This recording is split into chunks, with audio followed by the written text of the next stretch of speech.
Hello everyone बच्चों, आज हम क्लास 9th की वर्कशीट नंबर 30 सॉल्व करेंगे। हमारा विषय है सामाजिक विज्ञान और सामाजिक विज्ञान में हम पढ़ेंगे भूगोल का पाठ 4 जलवायु। इसमें हम जानेंगे ऋतुओं के बारे में और मानसून की वापसी। जो ऋतु हमारी थर्ड है मानसून की वापसी, इसके बारे में हम आज पढ़ेंगे। तो बच्चों स्टार्ट करते हैं आज की वर्कशीट। अक्टूबर नवंबर के दौरान दक्षिण की तरफ सूर्य की आभासी गति के कारण मानसून गर्त निम्न दाब उत्तरी मैदानों के ऊपर शिथिल हो जाता है। तो बच्चों इसमें जो है देखिए, ये जो हमारा आज का टॉपिक है ये है मानसून का अंत, मतलब मानसून की वापसी। और हम अपने भारत देश के बारे में पढ़ेंगे कि कब भारत देश में मानसून का अंत होता है, तो किस तरह की स्थिति उत्पन्न होती है। तो देखो, अक्टूबर नवंबर के महीने में बच्चों आप सबको पता है अक्टूबर नवंबर के महीने में हल्की हल्की ठंड आ जाती है ना। तो अक्टूबर नवंबर के दौरान दक्षिण की तरफ, मतलब दक्षिण दिशा की तरफ सूर्य की आभासी गति, मतलब जब सूर्य की तिरछी किरणें पड़ती हैं है ना, के कारण मानसून गर्त निम्न दाब का मतलब होता है कि जब वायुमंडल में हवा ऊपर की तरफ ना उठ के नीचे की तरफ रह जाती है, मतलब हवा जब ठंडी होती है, हवा जब नम होती है तो क्या होता है, हवा में हल्का हल्का मॉइस्चर होता है, नमी होती है। और आर्द्रता के कारण, आर्द्रता मतलब नमी के कारण हवा जो होती है वो वायुमंडल में ऊपर ना उठ के नीचे ही रहती है। तो उससे क्या होता है, एक तो जो वायुमंडल है हमारा उसमें नमी बनी रहती है, मौसम ठंडा रहता है और निम्न दाब की स्थिति उत्पन्न हो जाती है। ठीक है, तो निम्न दाब उत्तरी मैदानों के ऊपर शिथिल हो जाता है, मतलब जो सूर्य है वो उत्तरी मैदानों के ऊपर शिथिल हो जाता है। दूसरा पॉइंट बच्चों इसमें बताया गया है कि निम्न दाब के स्थान पर उच्च दाब प्रणाली का बनना, जिससे दक्षिण पश्चिम मानसून पीछे हटना शुरू हो जाता है। और जब उच्च दाब बनता है तो क्या होता है कि जो मानसून होता है वो पीछे हटना शुरू हो जाता है। ठीक है, अब मानचित्र के द्वारा तिथि के अनुसार इसे समझिए। तो देखिए इसमें तिथि दी गई हैं, आपकी जो बुक है उसका ये 4th चैप्टर है, आप अपनी बुक में बहुत अच्छी तरह से समझ सकते हैं, क्योंकि इसमें चित्र में जो तिथि हैं वो क्लियर नहीं दिखाई दे रही। यहाँ पे आप देख सकते हैं ये अक्टूबर की तिथि दिखाई दी गई हैं और यहाँ पर ये नवंबर की तिथि दिखाई गई है। ठीक है, जो इसमें क्लियर नहीं है तो आप अपनी बुक से इस भारत के मानचित्र में जो तिथि हैं उसके अनुसार समझ सकते हैं। अब देखिए, पवनें अब स्थल से समुद्र की ओर खिसकना शुरू कर देती हैं। जब मानसून की वापसी होती है तो क्या होता है, जो पवन होती हैं, हवाएं होती हैं, वो स्थल से समुद्र की ओर बहना शुरू हो जाती हैं। अब उत्तरी मैदानों में गर्म वर्षा ऋतु के स्थान पर शीत ऋतु में परिवर्तन काल हो जाता है। बच्चों अक्टूबर और नवंबर मंथ में क्या होता है, हल्की हल्की ठंड आ जाती है ना। तो क्या होता है, गर्म वर्षा ऋतु के स्थान पर शीत ऋतु में परिवर्तन का काल हो जाता है। शीत ऋतु मतलब ठंड शुरू हो जाती है।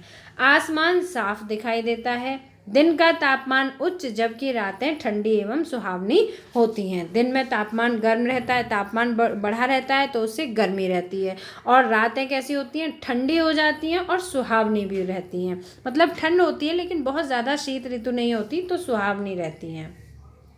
स्थल अभी भी आर्द्र होता है और जमीन पर हल्की हल्की नमी रहती है। उच्च तापमान और आर्द्रता के कारण दिन का मौसम असह्य हो जाता है, जिसे क्वार की उमस के नाम से जाना जाता है। उमस मतलब होता है बच्चों जिसमें गर्मी हो और हल्की हल्की आर्द्रता भी होती है, नमी भी होती है और गर्मी भी होती है। जैसे कभी कभी बहुत अधिक स्वेटिंग होती है, पसीना आता है, तो वो उमस के कारण आता है ना।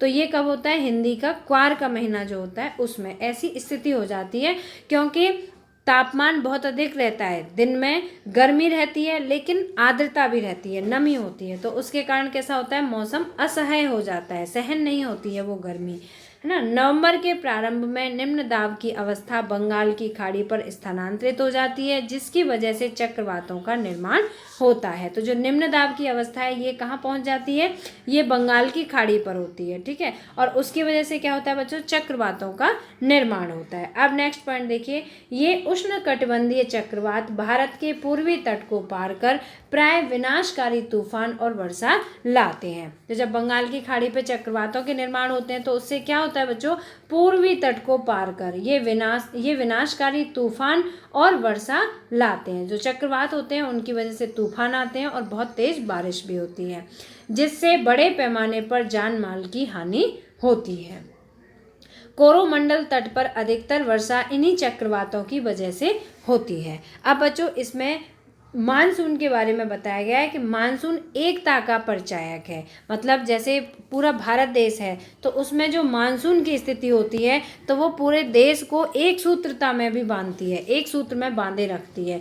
तो मानसून क्या है, हमारी एकता का परिचायक है। देखिए किस तरह से, हिमालय द्वारा अत्यंत ठंडी हवाओं को आने से रोकने के कारण उच्च अक्षांशों के बावजूद उत्तरी भारत में निरंतर ऊंचा तापमान बना रहता है। बच्चों आपको पता है हिमालय पे बर्फ जमी रहती है, तो वहाँ से जितनी भी हवाएं आती हैं वो बहुत अधिक ठंडी आती हैं, ठीक है। लेकिन उन ठंडी हवाओं को आने से रोकने के कारण, उन्हें रोकने के कारण क्या होता है, उच्च अक्षांशों के बावजूद भी उत्तरी भारत में निरंतर ऊंचा तापमान बना रहता है। ऊंचा तापमान का मतलब है कि गर्मी बनी रहती है। क्यों? क्योंकि सूर्य की तिरछी किरणें वहाँ पर शिथिल रहती हैं, ठीक है। इसी प्रकार प्रायद्वीपीय पठार में तीनों ओर से समुद्रों के प्रभाव के कारण तापमान सम बना रहता है और जो तापमान होता है वो एक समान बना रहता है, ठीक है। परंतु फिर भी भारतीय प्रायद्वीपी पर मानसून की एकता का प्रभाव बहुत ही स्पष्ट है। भारत क्या है, भारत एक प्रायद्वीप है, ठीक है। और यहाँ पर जो मानसून की एकता है, मानसून का एक जैसा प्रभाव है वो बिल्कुल स्पष्ट दिखाई देता है। संपूर्ण भारतीय भूदृश्य है ना, पूरा भारत देश का भूदृश्य, भूदृश्य मतलब पृथ्वी का जो दृश्य होता है, इसके जीव और वनस्पति, इसका कृषि चक्र, मानव जीवन और उनके त्योहार उत्सव इस मानसूनी लय के चारों ओर घूमती हैं और यह संपूर्ण देश को एक सूत्र में बांधे रखती हैं। तो बच्चों आपने देखा होगा बहुत सारे त्यौहार होते हैं जो शीत ऋतु में आते हैं तो वो शीत में ही आते हैं, वो ग्रीष्म ऋतु में नहीं आ सकते, है ना। तो और जो कृषि है वो हमें किस मंथ में फसल को बोना है, किस मंथ में उसको निकालना है, तो ये सब क्या है, ये कृषि चक्र, ये मानसून पर आधारित होती है। हमारा जीवन भी मानसून पर आधारित है ना। इसके अलावा यहाँ पर जितने भी जीव जंतु हैं, वनस्पति हैं, सभी जो होते हैं ये सब मानसूनी लय के ही चारों ओर घूमते रहते हैं। तो बच्चों आई होप कि आपको वर्कशीट समझ में आ गई होगी। अब इस वर्कशीट पे आधारित जितने भी प्रश्न हैं, 4 प्रश्न दिए हैं, मैं चारों प्रश्नों के आपको लिखित रूप में आंसर दिखाऊंगी। तो पहला प्रश्न है इसका, अक्टूबर नवंबर में मैदानी इलाकों में उच्च दाब बनना क्यों शुरू हो जाता है। तो आंसर देखिए इसका, अक्टूबर नवंबर में मैदानी इलाकों में उच्च दाब बनना क्यों शुरू हो जाता है। तो आंसर है इसका, अक्टूबर नवंबर के दौरान दक्षिण की तरफ सूर्य की आभासी गति के कारण मानसून गर्त उत्तरी मैदानों के ऊपर शिथिल हो जाता है ना बच्चों। अक्टूबर नवंबर के महीने में हल्की हल्की नमी रहती है ना, और उस समय दक्षिण मतलब दक्षिण भारत की स्थिति बताई जा रही है। दक्षिण भारत की तरफ सूर्य की जो आभासी गति होती है, ठीक है, आभासी का मतलब हो गया तिरछी किरणें, सूर्य की उस समय तिरछी किरणें पड़ती हैं, तो गति के कारण मानसून गर्त उत्तरी मैदानों के ऊपर शिथिल हो जाता है। गति मतलब जो पृथ्वी की गति होती है उसके कारण जो सूर्य की किरणें होती हैं वो उत्तरी मैदानों पर शिथिल हो जाती हैं, स्थिर रूप में दिखाई देती हैं, जिस कारण मैदानी इलाकों में उच्च दाब बनना शुरू हो जाता है, ठीक है। और उच्च दाब बनता है तो उससे क्या होता है, उससे हल्की हल्की नमी रहती है। अब प्रश्न नंबर 2 देखिए, मानसून की वापसी की कुछ प्रमुख विशेषताओं को लिखिए। उत्तर मानसून वापसी की विशेषताएं निम्न है। अच्छा मैंने इसमें उत्तर 2 बार लिख दिया, आपको ऐसे नहीं लिखना है, यहाँ पे ये उत्तर है, ठीक है। मानसूनी वापसी की विशेषताएं निम्नलिखित हैं। तो नंबर 1 है, पवनें स्थल से समुद्र की ओर खिसकना शुरू कर देती हैं। जो हवाएं हैं वो स्थल से समुद्र की ओर बहना शुरू हो जाती हैं। और दूसरा है, उत्तरी मैदानों में शीत ऋतु शुरू हो जाती है। थर्ड पॉइंट है, आसमान साफ रहता है। और फोर्थ पॉइंट है, दिन गर्म बर आते हैं, ठंडी और सुहावनी हो जाती है। और फिफ्थ पॉइंट है बच्चों इसका, नवंबर के आरंभ में निम्न दाब की अवस्था बंगाल की खाड़ी पर स्थानांतरित हो जाती है, जिसकी वजह से चक्रवातों का निर्माण होता है, ठीक है। तो आपको ये 5 पॉइंट अच्छी तरह से याद रखने हैं, ये उत्तर दोबारा नहीं लिखना है, यहाँ से आपका आंसर स्टार्ट है, ठीक है। जो हवाएं होती हैं वो स्थल से समुद्र की ओर बहती हैं। आपको पता ही है हम मानसून की वापसी कब हो रही है, अक्टूबर नवंबर के महीने में, है ना। तो शीत ऋतु शुरू हो जाती है, आसमान बिल्कुल साफ रहता है, दिन गर्म और रातें ठंडी और सुहावनी हो जाती हैं। और नवंबर के आरंभ में निम्न दाब की अवस्था बंगाल की खाड़ी पर स्थानांतरित हो जाती है। और जब निम्न दाब की अवस्था बंगाल की खाड़ी पर होती है तो वहाँ क्या होता है, चक्रवातों का निर्माण होता है। और बच्चों आप इसमें ये भी पॉइंट ऐड कर सकते हैं कि जब चक्रवातों का निर्माण होता है तो चक्रवात भारी तबाही लेके आते हैं, क्योंकि वो बहुत तेज बरसात लेके आते हैं, बरसात और बाढ़ की स्थिति बना देते हैं, किनकी वजह से, चक्रवातों के कारण, ठीक है। अब पढ़ते हैं प्रश्न नंबर 3। मानसून पूरे देश को एक सूत्र में बांधता है, इस कथन की समीक्षा कीजिए। तो आपको बताना है कि जो मानसून की स्थिति है पूरे देश को एक सूत्र में कैसे बांधे रखती है। तो देखिए, यह कथन सत्य है कि मानसून पूरे भारत देश को एक सूत्र में बांधता है, क्योंकि इसको पॉइंट्स में बताया, मानसूनी पवनें वर्षा लाती हैं, है ना। मानसूनी पवनें क्या लाती हैं? वर्षा, जिसके कारण पूरे भारत को कृषि के लिए जल मिलता है। अब जब जल मिलता है तभी तो कृषि अच्छी उत्पादन होता है कृषि का।